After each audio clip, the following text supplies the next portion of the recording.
ஆண்டவர் இயேசு கிறிஸ்துவுக்குள் பிரியமுள்ள சகோதர சகோதரிகளே, தாயாம் திரு அவையோடு இணைந்து ஆண்டின் பொதுக்காலம் 3வது ஞாயிறிலே அடியெடுத்து வைத்திருக்கின்ற நம் அனைவரையும் வார்த்தையை வாழ்வாக்குவோம் என்ற கருத்தை தியானிக்க நம் அனைவரையும் அழைக்கிறது. அதோடு கூட இன்றைய ஞாயிறை நாம் இறை வார்த்தை ஞாயிறாக கொண்டாடுகின்றோம்.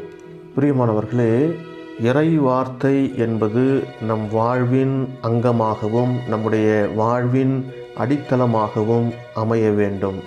அதுதான் உண்மையான கிறிஸ்துவ வாழ்வுக்கு சிறந்த அடையாளம், சிறந்த எடுத்துக்காட்டு. இறை வார்த்தை அல்லது கடவுளினுடைய வார்த்தை என்பது இறை அன்பின் வெளிப்பாடு, இறைவனுடைய அன்பின் வெளிப்பாடு. அது மட்டுமல்லாமல் இறை வார்த்தை என்பது நான் எப்போதும் உங்களோடு இருக்கிறேன் என்று ஆண்டவர் இயேசு கிறிஸ்து நமக்கு கொடுத்த அந்த வாக்குறுதியின் வெளிப்பாடு. இந்த இறை வார்த்தை என்பது நமக்கும் கடவுளுக்கும் இடையே ஒரு மிகப்பெரிய பாலமாக அமைந்திருக்கிறது. இந்த இறை வார்த்தை என்பது நமக்கும் ஆண்டவருக்கும் இடையே ஒரு நல்ல சுமூகமான உறவை ஏற்படுத்தக்கூடிய மிகப்பெரிய கருவியாக இருக்கின்றது.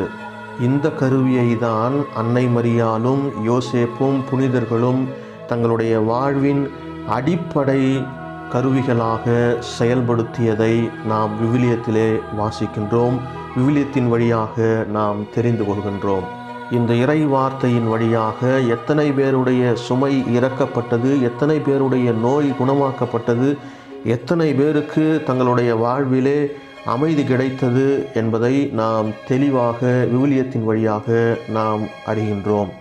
அதைத்தான் ஆண்டவர் இயேசு கிறிஸ்து இன்றைய நற்செய்தியிலேயே தெளிவாக குறிப்பிடுகின்றார். ஏழைகளுக்கு நற்செய்தி அறிவிக்க வேண்டும், சிறைப்பட்டோர் அனைவரும் விடுதலை அடைய வேண்டும், பார்வையற்றவர் பார்வை பெற வேண்டும் என்று சொல்லி இறை வார்த்தையின் மூலமாக நாம் அனைவரும் புது வாழ்வை அனுபவிக்க வேண்டும் என்பதற்காக தந்தையாம் கடவுள் வார்த்தை வழியாக தன்னுடைய மகனை இந்த உலகத்திற்கு அனுப்பியுள்ளார் என்பதை நாம் தெளிவாக புரிந்து கொள்ள வேண்டும்.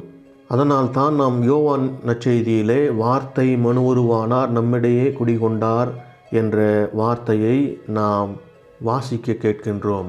அதுதான் தந்தையாம் கடவுளினுடைய அன்பின் வெளிப்பாடு. மேலும் இன்றைய நற்செய்தியிலே நாம் கவனிக்க வேண்டிய ஒரு மிக சிறந்த மிக முக்கியமான ஒரு கருத்து இருக்கிறது. அது என்னவென்றால், ஆண்டவர் இயேசு கிறிஸ்து இந்த உலகத்திற்கு எதற்காக வந்தார், அவருடைய குறிக்கோள் என்ன என்பதை இன்றைய நற்செய்தி பகுதியானது மிகவும் தெளிவாக நமக்கு எடுத்து காண்பிக்கிறது. நற்செய்தி அறிவிப்பது, பார்வை அளிப்பது, மேலும் விடுதலை அளிப்பது போன்ற வார்த்தைகளை நாம் இன்றைய நற்செய்தியிலே பார்க்கின்றோம். இந்த வார்த்தைகள் அனைத்தும் ஒரே ஒரு வார்த்தையிலே அடங்கும். அதுதான் புது வாழ்வு. அந்த புது வாழ்வை நாம் பெற்று அனுபவிக்க வேண்டும். நாம் பாவ தலையிலிருந்து விடுதலையாக வேண்டும். அகக்கண்கள் ஒளி பெற வேண்டும். நற்செய்தியினுடைய தாக்கங்கள் நம்மை புது மனிதனாக்க வேண்டும் என்பதை தந்தையாம் கடவுள் தன்னுடைய மகன் வழியாக வெளிப்படுத்துவதை இன்றைய நற்செய்தியிலே நாம் பார்க்கின்றோம். பிரியமானவர்களே, வார்த்தையாம் இறைவனை பின்பற்றி வாழ்ந்து கொண்டிருக்கின்ற நாம் கிறிஸ்தவர்கள் என்ற அடைமொழியிலே வாழ்ந்து கொண்டிருக்கின்றோம்.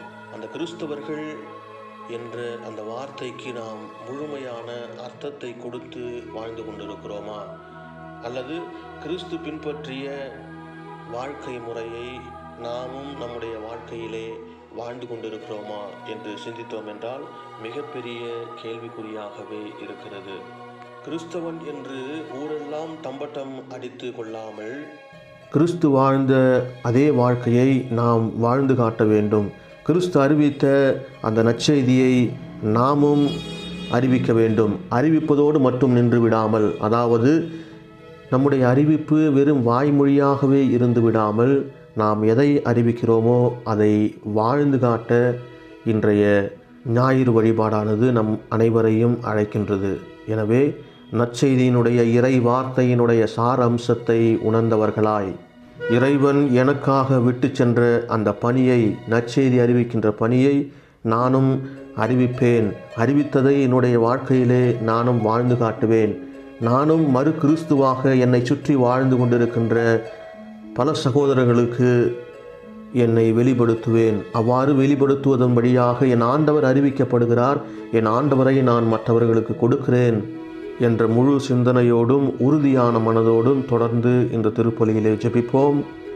இறைமகன் இயேசு கிறிஸ்து நம் அனைவரையும் நிறைவாக ஆசீர்வதித்து வழிநடத்தி காப்பாராக. ஆமென்.